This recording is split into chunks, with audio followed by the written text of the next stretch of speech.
Hello दोस्तों, पुनः एक बार फिर आपका स्वागत है। देखिए, फिर मैं आज साइंस का एक छोटा सा टॉपिक लेकर आया जो परीक्षा के दृष्टि से बहुत ही महत्वपूर्ण है। ये परीक्षाओं में बार बार इससे क्वेश्चन पूछे जाते हैं। इसका ये चैप्टर है कार्य, ऊर्जा और शक्ति का। इनसे क्वेश्चन दिए जाते हैं, पूछ लिए जाते हैं। इसको ध्यान से समझिएगा। उसके बाद कुछ ना इसमें क्वेश्चन हम बताएंगे, उसको भी अच्छे तरीके से समझिएगा। देखिए, और हम देखेंगे ना ये कार्य क्या होता है, कार्य क्या है, कार्य से हम क्या समझते हैं। देखिए, भौतिक विज्ञान में जो कार्य है ना, इसकी परिभाषा कुछ अलग तरीके से है। आम भाषा में आप देखेंगे तो कार्य को क्या कहा जाता है। जैसे देखिए, आम भाषा में आप जैसे कोई लड़का दौड़ रहा है, चिड़िया चहचहा रही है, बच्चा रो रहा है, ये सब आम भाषा में, या लड़के साइकिल चला रहे हैं, आम भाषा में कहेंगे कि कार्य किया जाता है। लेकिन भौतिक विज्ञान उन सबको कार्य नहीं मानता। अलग इसकी परिभाषा क्या होगी, भौतिक विज्ञान क्या कहता है कार्य। भौतिक विज्ञान द्वारा ये कहा जाता है कि किसी वस्तु पर बल लगाकर बल की दिशा में विस्थापित करना ही कार्य कहलाता है। देखिए, जब न मान लीजिए ये कोई पिंड है, देखो ये बड़ा सा एक मान लीजिए पिंड है, इस पे हम एक बल लगा दिए, और जब एक बल लगाएंगे तो यह ना इस पे बल लगाए और यह वस्तु बल की दिशा में विस्थापित होकर यहाँ तक आ गई, मान लीजिए 1 मीटर तक आ गई, तो भौतिक विज्ञान के रूप में कहा जाएगा कि कार्य किया गया है। तो कहेंगे बल, किसी वस्तु पर बल लगाकर बल की दिशा में विस्थापित करना कार्य कहलाता है। और कार्य बराबर बल गुणे बल की दिशा में विस्थापन। इसका आप सूत्र देखेंगे तो कार्य को हम W से प्रदर्शित करेंगे, बल को F से, और बल की दिशा में विस्थापन को S से प्रदर्शित करते हैं। तो W बराबर F इंटू S हो जाता है। देखिए, अगर मान लीजिए कि बल और विस्थापन के बीच कोण दे दिया हो, थीटा का मान दे दिया हो, तब इसके लिए W बराबर F into S into cos theta का हम क्या करेंगे, सॉल्व करेंगे। चलिए, तो अब और इससे कार्य से हम बता रहे हैं, हम लोग अभी सूत्र हम बताए हैं कि W बराबर F इंटू क्या होगा S। अब देखिए, जो कार्य है ना, इसका मात्रक पूछा जाता है कि कार्य का मात्रक क्या है। तो देखिए, यहाँ से निकाल लेते हैं SI मात्रक, ये बल है और ये क्या है, विस्थापन है। तो कार्य का SI मात्रक, कार्य का SI मात्रक देखो, बल का SI मात्रक न्यूटन होता है। S एक प्रकार का विस्थापन है, इसलिए विस्थापन का मात्रक मीटर होगा। तो कार्य का SI मात्रक, बल का मात्रक मीटर, तो newton into metre, newton into metre, या इसी को ना एक शब्द में, या इसी को कहते हैं जूल, या जूल होता है। तो कार्य का मात्रक ना परीक्षाओं में पूछा जाता है। तो देखिए, न्यूटन इनटू मीटर दिया हो तो सही है, और नहीं तो एक शब्द में इसको क्या कहते हैं, जूल कहते हैं। अब देखिए, ये जो कार्य है ना, यह एक अदिश राशि है। कार्य एक अदिश राशि होती है। ये भी पूछा जाता है कि कार्य कौन सी राशि है, तो यह एक अदिश राशि है। सदिश अदिश से भी क्वेश्चन पूछ लिया जाता है कि कौन निम्न में से कौन सी सदिश राशि है और निम्न में से कौन सी अदिश राशि है। अगर सदिश अदिश को जानना है तो हम इससे पहले सदिश अदिश को बता चुके हैं, उसको देख लीजिएगा, समझ में आ जाएगा। चलिए, अब देखिए इससे क्या होगा, तीसरा नंबर देखिएगा। कुछ देखिए, कार्य का मतलब कार्य कब बदलेंगे। देखिए, कार्य ना जीरो अंश पे ना कार्य का मान अधिकतम होता है। कार्य का मान अधिकतम पूछा जाता है ना कि कार्य कितने अंश पे अधिकतम होता है, तो 0 अंश पे, क्योंकि काश 0 अंश का मान 1 हो जाता है तो वहां W बराबर F इंटू S इंटू 1 हो जाएगा, तो W बराबर F इंटू S हो जाएगा। तो कार्य अधिकतम 0 अंश पे होता है। देखिए, कार्य शून्य कार्य का होता है। देखिए, 90 अंश पे कार्य का मान 0 होगा, कार्य का मान 0 होता है। अगर समझना चाहते हैं तो देख लीजिए कैसे। ये जानते हैं W बराबर W F into S into cos theta. तो जब 0 अंश रखेंगे तो cos 0 अंश का मान 1 हो जाता है। उस समय आप देखेंगे तो W बराबर F into S केवल बच जाता है ये। और जब थीटा का मान 90 अंश रखेंगे उस समय cos 90 अंश का मान 0 हो जाएगा। और जब किसी भी संख्या में 0 आ गया, किसी भी संख्या से गुणा कर देंगे तो उसका मान क्या हो जाता है? 0 हो जाता है। तो कार्य अधिकतम 0 अंश पे होगा और कार्य शून्य 90 अंश पे होता है। कार्य एक समय और 0 अंश होता है जब आप बल लगाए और वह वस्तु विस्थापित न हो।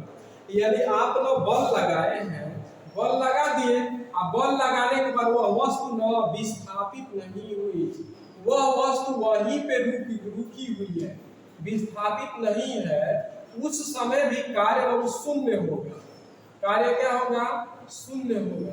अर्थात देखिए, आप किसी वस्तु, मान लीजिए कि यही कोई वस्तु है और यह न इस पे आप 1 न्यूटन का बल लगाए और यह वस्तु अपना स्थान नहीं चेंज की, बदलवे नहीं की, यह यहाँ से यहाँ तक न आए, उस समय भी कार्य शून्य होगा। तो देखिए, कार्य अधिकतम 0 अंश पे, कार्य शून्य 90 अंश पे, और जब बल लगाएंगे वो वस्तु विस्थापित नहीं होगी, उस समय भी कार्य 0 अंश होगा। तो चलिए, और इससे क्वेश्चन हम बताएंगे। अब हम जितने भी कार्य का बताए हैं उससे क्वेश्चन बता रहे हैं, उससे जो भी सूत्र जो बताए हैं उस सूत्र पे क्वेश्चन दिया गया है, उसको ध्यान से समझिएगा। देखो, किसी वस्तु पर 7 न्यूटन का बल लगाकर बल की दिशा में वस्तु 8 मीटर विस्थापित हो जाती है, तो बल द्वारा वस्तु पर किया गया कार्य ज्ञात कीजिए। अब देखिए, इससे सवाल पूछे जाते हैं, इसमें देख लीजिए कहीं कोण नहीं दिया है तो डायरेक्ट लिखिएगा W बराबर F into S, W बराबर F into S। आप डायरेक्ट इसको क्या कर सकते हैं? इसको लिख सकते हैं। जैसे देखिए अब हम कर रहे हैं W बराबर, सूत्र बताएं, W बराबर F into S। अब कहीं यहाँ इसमें देख लीजिए कहीं कोण का नाम और निशान नहीं है, नहीं है तो नहीं रखेंगे, निकाल लीजिए। W बराबर F का मान कितना है? 7 और S का मान कितना है? 8 और गुणा कर दीजिए, 7 8 56। अभी हम बताए हैं कार्य का मतलब न्यूटन इंटू मीटर, या एक शब्दों में इसको क्या कहेंगे? जूल। और जहां जूल होगा देख लीजिए, ये पहला ही ऑप्शन सही होगा, 56 जूल। चलिए क्वेश्चन नंबर दूसरा देखिए। पर एक पिंड पर 4 न्यूटन का बल, पहले देखिए, देख लो जितने भी बताए ना, पहले इसको हल मत, पहले देखिए मत वीडियो, पहले हल करने का प्रयास करो अपने से। तो अगर एक पिंड पर 4 न्यूटन का बल लगाने से वह 60 अंश का कोण बनाते हुए 4 मीटर विस्थापित हो जाता है, तो बल द्वारा किया गया कार्य की गणना कीजिए। पहले इसमें क्या करेंगे? जो भी दिया होगा उसको लिख लेंगे। देखिए, एक का मान दिया है कितना? 4 न्यूटन। उसके बाद थीटा का मान इसमें दे दिया 60 अंश।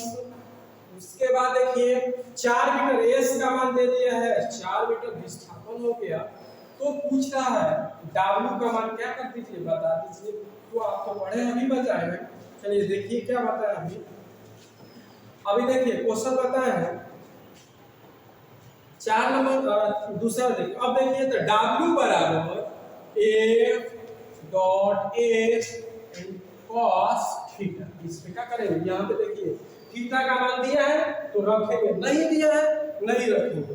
चलिए निकालिए। तो W बराबर F का मान कितना है? 4, तो 4 रख देंगे। S का मान कितना है? तो 4 ही रख देंगे। अब देखो cos 60 अंश, ये याद रखना पड़ेगा। ये क्लास 10 में आप तो पढ़ चुके हैं, त्रिकोणमिति में बताया जाता है ये सब वैल्यू। तो cos 60 के मान तो याद ही करना पड़ेगा। कार्य का क्वेश्चन लगाना है तो cos में जो वैल्यू है उसका जो जितने भी मान है याद करना पड़ेगा। तो W बराबर ये 4 इंटू 4 हो जाएगा, और इंटू cos 60 के मान का 1 में 2 होता है, तो 2 दूनी के 4। तो ये होगा W बराबर 4 दूनी के 8। ये 8 ये एक शब्द में कहेंगे न्यूटन इंटू मीटर या जूल कहेंगे। देख लीजिए जूल नहीं दिया है, अब यहाँ पे कंफ्यूज हो जाओगे, इसलिए न्यूटन इंटू मीटर देखना। तो 8 न्यूटन इंटू मीटर ये। चलिए तो क्वेश्चन नंबर, अब क्वेश्चन नंबर 3 नंबर देखिए। और एक वस्तु पर 110 न्यूटन का बल लगाने पर वस्तु 4 मीटर अभिलंबवत एक तो ये याद रखिए, जहां लंबवत मान दे दे वहां पे तो कार्य 0 होगा। वहां पे ये ऐसे ही आप देख लीजिए कार्य 0 होगा, नहीं तो हल कर दीजिए W बराबर F into S into cos 0 कि 90 अंश रख दीजिए यहाँ। अभी जस्ट पहले बताया है कि कार्य 0 कब होगा, जब 90 अंश का होगा। तो क्या रखिए चाहे मत रखिए, रखी दीजिए 110 IS का मान 4 आइए हो जाएगा 0, यानी कुल मिलाकर क्या होगा 0 जूल, या कहेंगे 0 जूल न्यूटन प्रति सेकंड। 4 नंबर देखें, क्वेश्चन 4 देखिए, समझ में आ रहा है ना। तो क्वेश्चन 4 देखिए, कह रहा है कि 50 न्यूटन के बल द्वारा किसी पिंड को 5 मीटर विस्थापित करने में इतना जूल कार्य करना पड़ा। इसमें थीटा का मान पूछ दिया है, देख लो। तो ऐसा ही लिख लीजिए W बराबर F इंटू, चलो डॉट को चलिए यहाँ से सूत्र कर लो, F in dot S into cos theta.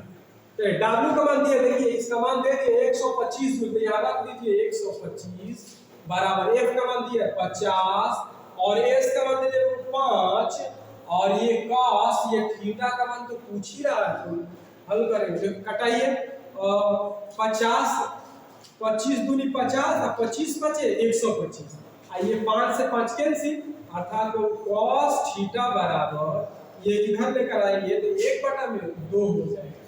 अब देखेंगे कि cos में 1/2 कितने अंश का मान होता है। तो देखो cos थीटा बराबर ये हो जाएगा cos, ये 60 अंश का मान होता है। cos से cos कैंसिल, तो थीटा बराबर कितना अंश हो जाएगा 60 अंश हो जाएगा। कहां पे है, ऑप्शन नहीं दिया गया। चलिए तो कितना हो जाएगा थीटा बराबर। क्वेश्चन 5 देखिए, लास्ट ये क्वेश्चन है, इसको देखिए पर है कितने अंश पे कार्य का मान कार्य अधिकतम होगा। अभी तो बताया कार्य अधिकतम 0 अंश, कार्य 0 90 अंश, और कार्य एक बार और 0 होता है जब न बल लगाएंगे, अब विस्थापन ना होगा उस समय कार्य का होगा 0 होगा। तो इस समय क्या होगा 0 अंश पे कार्य का मान क्या होगा 0 होगा। देखो तो हम कार्य के इतने ही टॉपिक में क्वेश्चन आएंगे कार्य से संबंधित, अभी ऊर्जा है, उसके बाद शक्ति है, फिर आगे हम जब वीडियो बनाएंगे तो उसके बारे में बता देंगे। देखो जब ये समझ में आ रहा है, आप एक पहली बार तो ये समझिए कि वीडियो को पूरा देखिएगा और अच्छा लगता है तो लाइक कर दीजिए, सब्सक्राइब मत करना भूलिए, क्योंकि ऐसे वीडियो आप जब सब्सक्राइब करेंगे तो ऐसे वीडियो आप तक आसानी से पहुंच सकता है। तो चलिए फिर हम अगला वीडियो बनाएंगे।